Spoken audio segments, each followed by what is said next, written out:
Birthday handaan ideas. Baked mac chicken wings with caramelized patis at buffalo wings, buttered corn at carrots sa side, at buko pandan for dessert. Happy na, birthday pa. Birthday handaan po ang pagluluto na ito. One-woman team lang si Charlene. At the day before the party ay nagluto na si Charlene ng mga sauce. Cheese sauce for baked mac. Halos 1.5 liters ang nagamit na fresh milk. Kasi 2 kilos baked mac pasta ang lulutuin para sa caramelized patis sauce. Medyo overkill sa dami ang nagawa ni Charlene. Meron na tayong recipe nito online. Search nyo lang, caramelized patis wings. Tapos yung apelido namin, Ascona. Para sa second flavor ng chicken wings, ayan, ang buffalo sauce, butter, hot sauce, ketchup, asukal. Ilagay ang dalawang sauce sa ref at bukas ko na sasabihin kung paano ito gawin. Joke lang. Mamaya. Buko pandan talaga ang go-to dessert pag gusto mo makatipid. Maraming serving at malamang masarap.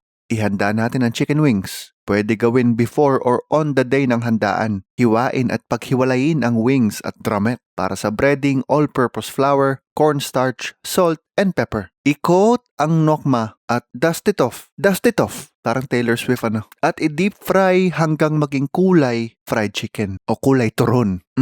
Balik tayo sa baked mac. Lutuin ang elbow macaroni pasta. Almost al dente. In short, medyo undercook. Medyo lang. Wag naman yung matigas pa. Basta kasi ibibake pa natin to mamaya. Welcome to the new era ng Luis and Charlene Ascona. Panghandaan na po ang mga video at hindi lang pa isa-isang recipe para sa macaroni sauce. Parang spaghetti sauce lang ang pagluto. Sa ilang beses ng pagluluto ni Charlene ng spag o baked mac, kahit nakapikit, kaya na niya to. Actually, baka kayo rin. Basic, parang pagsasaing. Sa kaso namin, taon-taon ba naman ang birthday?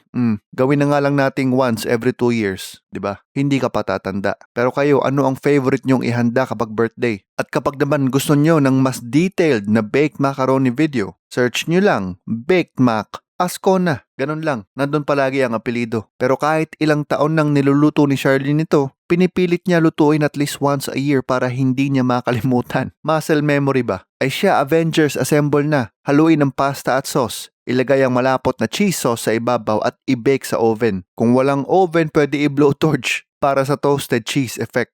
Para makulay ang plating, buttered corn at carrots ang side dish. Lutuin muna mabuti ang carrots sa butter at pagluto na, ilagay ang whole corn kernels. Mabilisan na ito, itos na ang caramelized patis sauce sa fried chicken wings. Gawin din sa buffalo wings. Saktong sauce lang para makot ang wings. Ready to serve na. Nilagay pa talaga sa takeout container para kunwari binili sa labas. Garlic mayo dip for chicken wings, may side dish at pasta pa. Birthday ni Bunso at saktong handaan lang with friends. At aba si Ate Charlene din ang maghuhugas. Ganyan ang buhay resto. Kahit wala pang resto. May plano ba?